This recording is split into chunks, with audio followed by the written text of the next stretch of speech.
Charlie Gard has died, and it is the state's fault. Do you hate the state yet?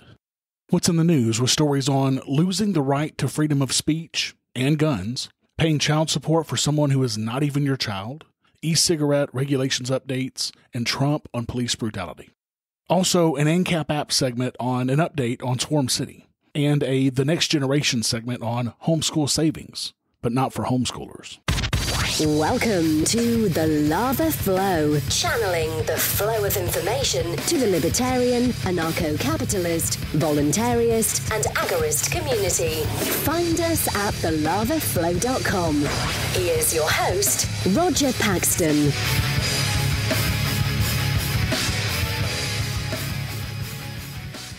Thank you for joining me this week, coming to you from the state that was the home of Krista McAuliffe, the teacher who died in the Challenger shuttle disaster. This is the show that will bring you the people, places, and events that everyone in the Liberty Revolution needs to know. You can catch me on Twitter at the Lava Flow Pod. This is episode 67, Do You Hate the State? And it's Tuesday, August 1st, 2017, when there have already been more than 711 people killed by police this year.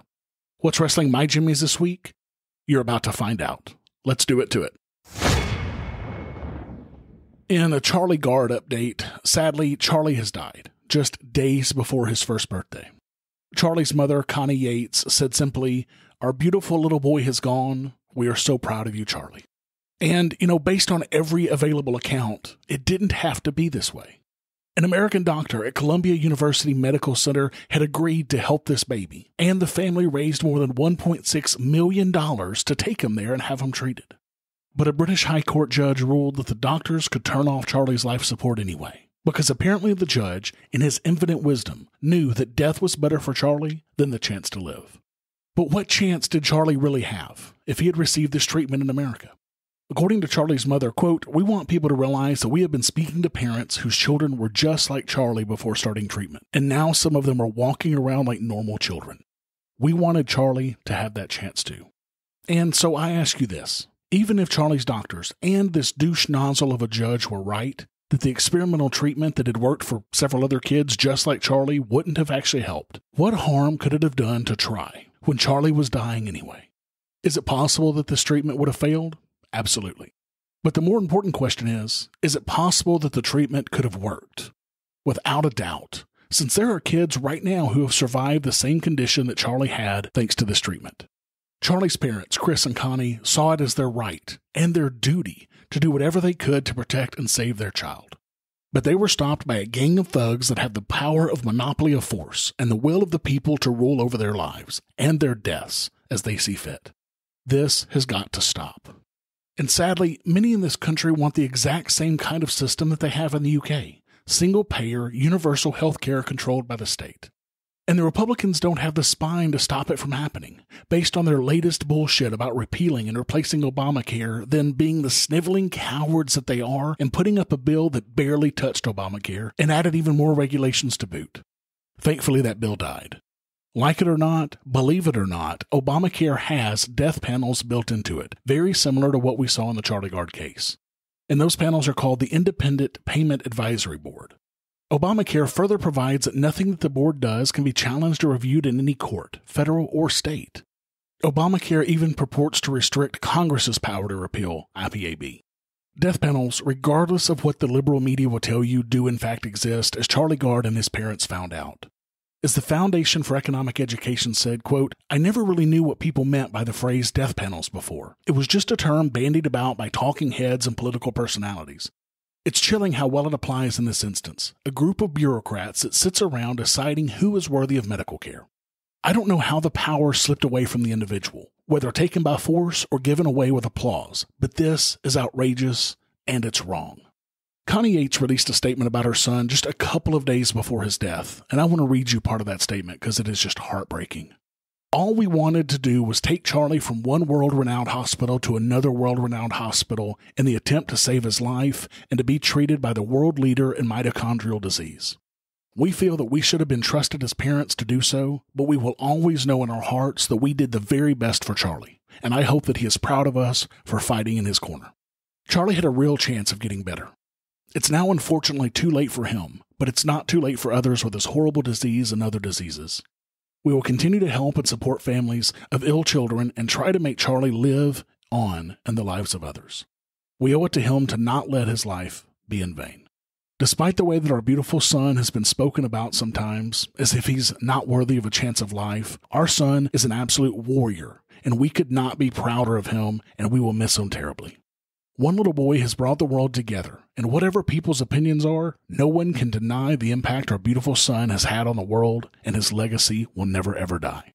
Mommy and Daddy love you so much, Charlie. We always have, and we always will, and we are so sorry that we couldn't save you. That is fucking heartbreaking, and I am crushed by this loss, even though I never met Charlie or his family. But more than crushed, I'm angry. And angry doesn't even begin to describe what I'm really feeling. It is a fury that is indescribable, but I also have a renewed purpose. It's stories like this that remind me of why we fight this fight, of why we believe in our hearts and souls that the only way for us to be truly free is to smash the state into oblivion. As Murray Rothbard so famously asked in his article in the Libertarian Forum in July of 1977, quote, "Do you hate the state?" Well, yes, I do hate the state and everything that it stands for, which is nothing more than theft, murder, slavery, and control. There are few things that make me hate the state more than the tragic and absolutely needless death of a child, only to appease some bureaucrats and judges. As Rothbard said, the state, that predatory gang of criminals, is the enemy of mankind. Quote, "The radical regards the state as our mortal enemy, which must be hacked away at wherever and whenever we can. To the radical libertarian, we must take any and every opportunity to chop away at the state, whether it's to reduce or abolish a tax, a budget appropriation, or a regulatory power. And the radical libertarian is insatiable in this appetite until the state has been abolished or, for minarchists, dwindled down to a tiny laissez-faire role. So I ask you this, are you a radical libertarian? I imagine that if you're listening to the show, the answer is likely yes. Or you will be before long if you keep listening to this show, based on the numerous accounts from listeners who were once not so radical libertarians turned radical thanks to this show. All I ask of you is one thing. Help me smash the state in any nonviolent way that you can, so we can one day prevent more Charlie Gards, or worse, from happening in the future. Have you subscribed to the Lava Flow on iTunes or any mobile device yet? Then what's wrong with you? Go to thelavaflow.com/subscribe so you don't miss a minute of the show. And while you're subscribing, make sure to leave me a 5-star rating and review the show to help others find our podcast. thelavaflow.com/subscribe. What's in the news? The news you need to know from a libertarian perspective.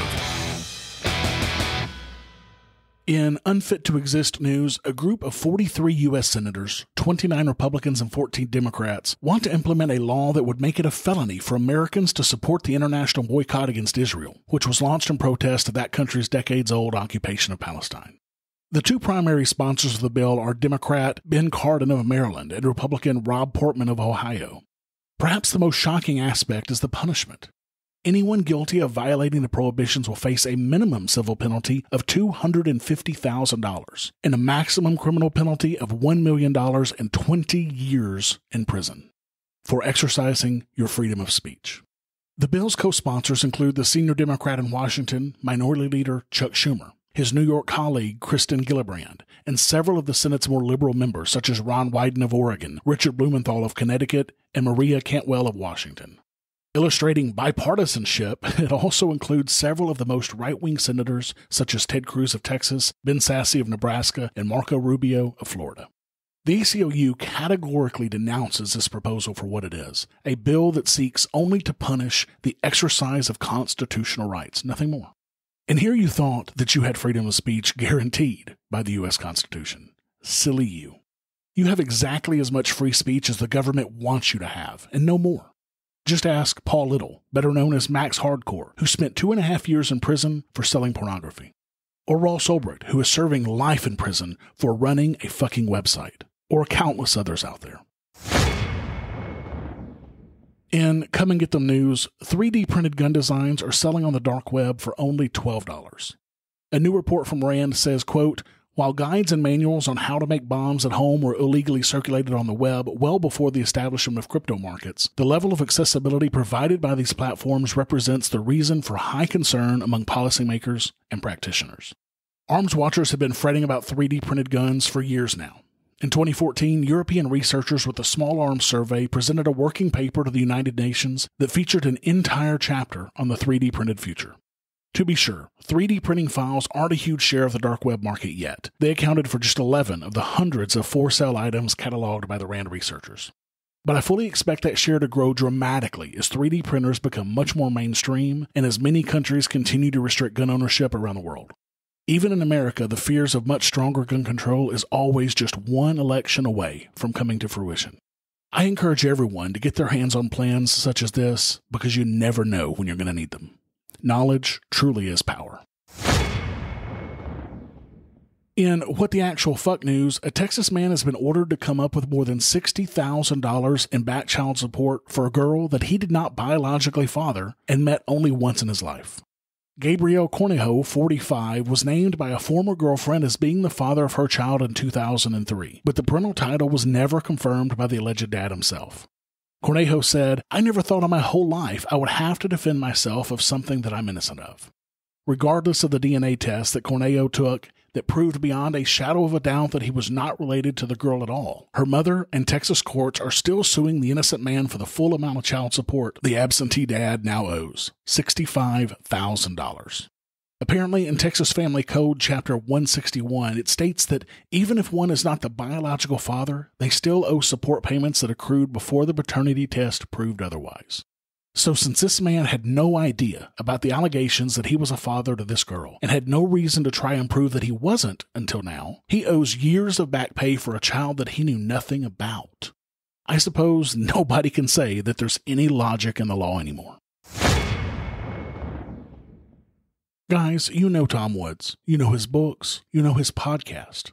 Now learn what he learned to get where he is today in Tom Woods' Liberty Classroom. Get the equivalent of a PhD in libertarian thought and free market economics online for just 24 cents a day while sitting at your computer or driving in your car.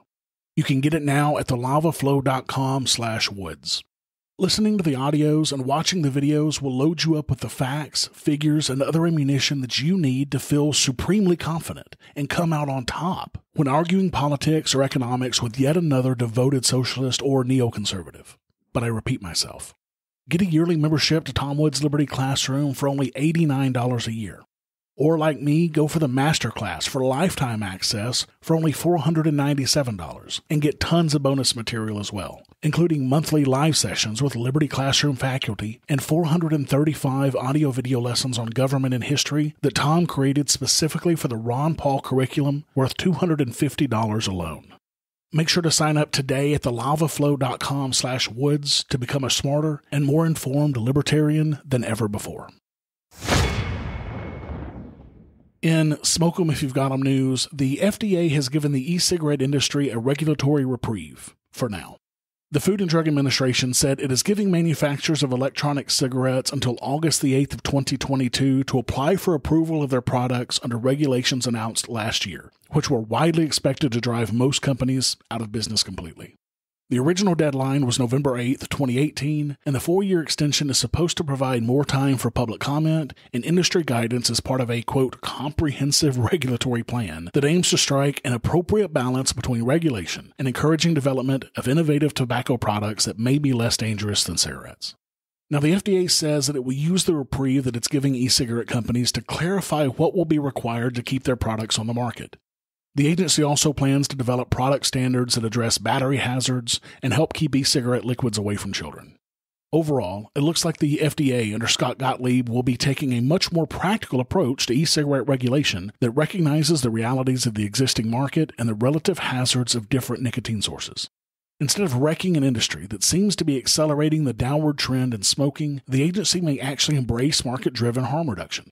However, as with the gun news item earlier, Wrong Way is only one election away from this swinging back the other way again. Ridiculously, the FDA is also investigating the possibility of mandating a gradual reduction in the nicotine levels of combustible cigarettes. The FDA, quote, intends to issue an advance notice of proposed rulemaking to seek input on the potential public health benefits and any possible adverse effects of lowering nicotine in cigarettes. So, if this passes, cigarettes will have less nicotine, meaning people have to smoke more of them to get the same level of nicotine that their body craves. That is just fucking brilliant. Does the government want more lung cancer deaths? Because this is how you get more lung cancer deaths. In Come and Get Them Again news, a lawsuit filed in federal court alleges the Michigan Department of Health and Human Services violated the gun rights of foster parents. Caseworkers from MDHHS and a county judge told William Johnson of Ontonagon, Michigan, that he had to choose between his Second Amendment rights and fostering his grandson, according to a complaint filed with the United States District Court for the Western District of Michigan. The 54-year-old Johnson is a retired disabled Marine with a Michigan concealed pistol license. He and his wife were asked by the state of Michigan to foster their grandson. According to Johnson's suit, however, the issues began as soon as he arrived at MDHHS to pick up the child. Johnson said he was searched for a firearm, and although he wasn't carrying a gun at the time, officials demanded to see his concealed carry license. He was then told he would need to give MDHHS the serial numbers of all of his firearms, including rifles and shotguns, and register them with the agency. After questioning why he would have to register his firearms in order to foster his own grandson, Johnson said he was told by one caseworker, quote, if you want to care for your grandson, you will have to give up some of your constitutional rights. Unfit to exist, it is, I tell you. When he objected, he was told there would not be a power struggle, and MDHHS, quote, would just take his grandson and place him in a foster home if he didn't comply with their requests. Fuck these guys in the neck.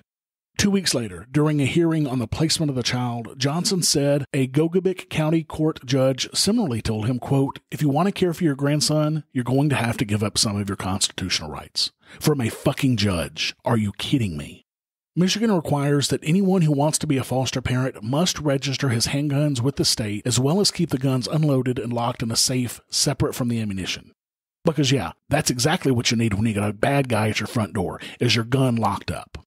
Foster parents in states like Nevada and Oklahoma have challenged similar laws in recent years after being denied foster children over their legally owned firearms. The case against MDHHS also features plaintiffs Brian and Naomi Mason, who said the gun regulations kept them from becoming foster parents too. Right to keep and bear arms, my ass. Again, you have only as many gun rights as the government allows you to have, and no more, similar to the free speech case we talked about a few minutes ago. They know that they have to give us serfs the illusion of having rights, while backdoor taking them left and right. If they were more open in their taking of our rights away right now, then they would have a revolution on their hands, and they fucking know it. And finally, some good news. President Trump's administration, on orders to kill 2 regulations for every new one, ripped up the playbook during its first 6 months, eliminating 16 old rules for every new one, according to top officials. Apparently, so far, the Trump administration has withdrawn or removed from active status 860 regulations. Apparently, they will show a 50% drop in regulations with an economic impact of $100 million or more, and a 40% drop in other less expensive rules. Clearly, this means that Trump is the greatest president ever, right? Well, of course not. I mean, he's rolling back regulations that he disagrees with now. Sure, but trust me on this. He will have no issue imposing regulations that he wants to impose or that he thinks will make America great again. Today it's good news, but tomorrow it likely won't be. And in more Trump news, he has now officially encouraged police to commit brutality against people that they arrest, long before anybody's convicted of any crime. And of course, he said this in front of a group of violent thugs in blue uniforms with badges, who cheered and clapped loudly. Where is Obama when we need another beer summit? Never mind. Obama was just as useless as Trump is. Anyway, here's your president, Donald Cheeto Trump, on police brutality. You see these towns, and when you see these thugs being thrown into the back of a paddy wagon, you just see them thrown in, rough. I said, please don't be too nice. Like when you guys put somebody in the car and you're protecting their head, you know, the way you put their hand over. Like, don't hit their head, and they've just killed somebody, don't hit their head. I said, you can take the hand away, okay?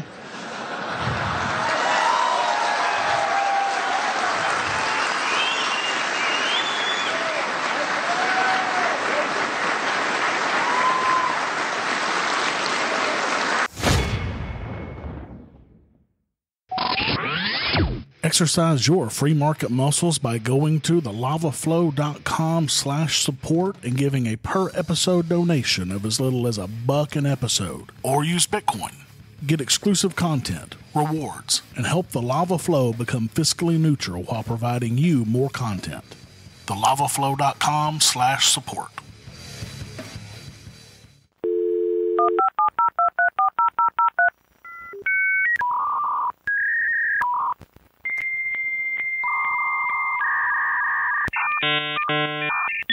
Ancap Apps. What a wild ride it's been for Swarm City. First, I was bullish on Arcade City when it was first announced. Then, after several delays and very damning information came out about the founder, Christopher David, I became much more skeptical.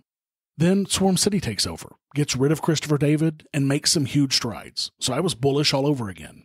They even sponsored ads on this show, and I bought a bunch of Swarm City tokens. And while I'm still bullish on Swarm City, don't get me wrong, I'm a bit cautiously concerned after the latest bump on the roller coaster ride that is decentralized, crypto-backed peer-to-peer trading. In case you haven't heard the latest, Swarm City was involved in an exploit called the Parity Multisig Wallet exploit that cleaned out their primary Ethereum wallet, where they held their operating funds for developing Swarm City. This was the money they made from their token sale last year, and this was the money that they used to pay for developers, marketing, and the like. The total amount taken was 44,055 Ether, worth at the time of the theft $9 million. In total, over 150,000 Ether was stolen from 3 different companies using these multisig wallets. What a multisig wallet does is it requires multiple people to sign off before any funds are dispersed from the wallet to keep those funds safe. This prevents any one person from taking all of the funds. Well, unfortunately, it didn't quite work out that way this time. Now that Swarm City has lost nearly all of their money, what lays in store for them? They say they're committed to continuing and finishing the project. An article that they posted on their site said, quote, "The Swarm City team is more committed than ever to the development of Swarm City. The real value of our token lies in the community and the technology the developers are creating. Black hat hackers, vulnerabilities, and bugs will not stop us from creating the decentralized sharing economy that our community and the world craves." The next day, Swarm City released another statement saying, quote, "We will continue to create value for our community and token holders by delivering the Swarm City platform in full." And you know, I have no doubt that this is the case. I'm good friends with one of the people on the team, and I've met many, many more of the team over the last few months, and they do have a great team behind this project. I believe that when they say they're committed to making this happen, that they're going to make it happen. My only concern is how is that going to play out? Developers don't work for free. I know that some of the dev team has their own personal Swarm City tokens, but surely even they need a paycheck at the end of the day, right? This theft has caused the price of Swarm City tokens to plummet. At one point, the tokens were worth about $5 each, and as of now, they're only worth right around $1 each. It's been holding really steady at that price since the theft. At this point, I'm personally still holding on to my tokens because I see real value in this project, and I believe that they have a team that can complete it. Don't take this as personal advice, though. If you own Swarm City tokens, you're going to have to make your own decisions on what you do with them. Now, this is not the first Ethereum security issue that we've seen, and it probably won't be the last. The hack of the DAO, the Decentralized Autonomous Organization, wiped them out of about $55 million in Ether at the time, and now that Ether would have been worth around $500 million. This prompted the Ethereum team to do a hard fork at the time to get all of that money back to where it belonged. There will be no hard fork this time, so Swarm City is just going to have to suck it up and make do. It makes me wonder, though, when will crypto projects start taking security seriously after multiple major hacks and exploits such as this? Keep in mind, this exploit was not the fault of Swarm City, but the fault of the creator of the wallet that Swarm City chose to hold their funds. But it's still a devastating blow. What the future holds for Swarm City at this point is anyone's guess, but I'm holding on until I can't hold on any longer. Wish me luck. Hello, friends. Scott McDonald here. Please listen to my show, The Ancap Barbershop. We would like to be your source for libertarianism and anarchy. My co-host Adam and I discuss current events, politics, and philosophy. The Ancap Barbershop is not your run-of-the-mill political podcast. We have a flair for the irreverent and an appreciation for all things irrelevant. If you would like to help us smash the state, please subscribe wherever you consume podcasts. And follow us on Facebook, Twitter, and Instagram. Have a good one, and we hope to see you at the shop. We don't need no education.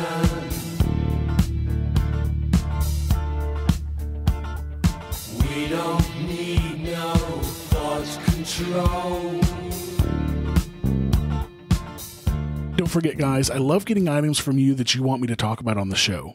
While I can't guarantee that I will talk about every one of them that I get, I will always give it my consideration. You can send articles or topics to me on Facebook, Twitter, or you can even email me at roger@thelavaflow.com. And that's Roger with a D.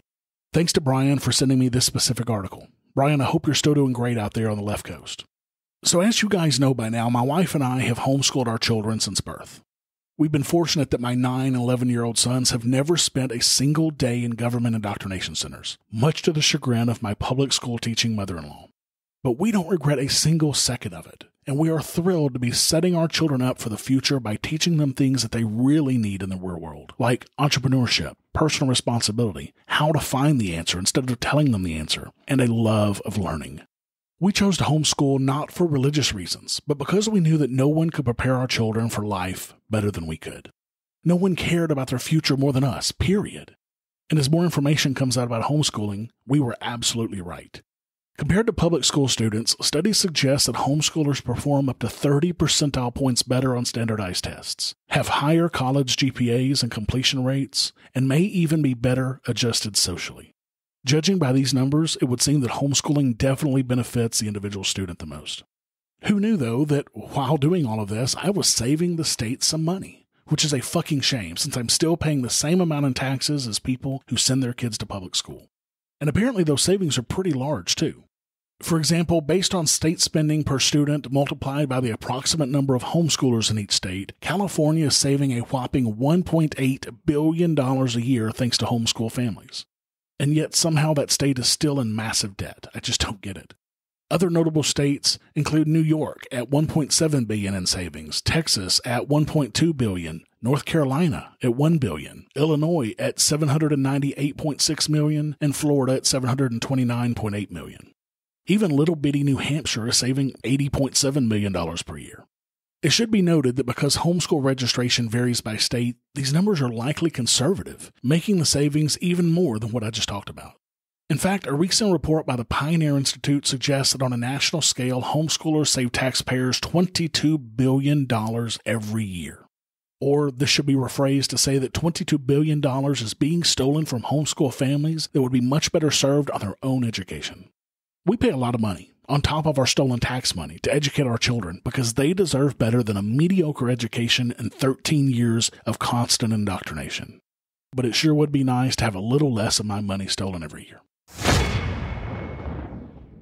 Thank you for listening to the show this week.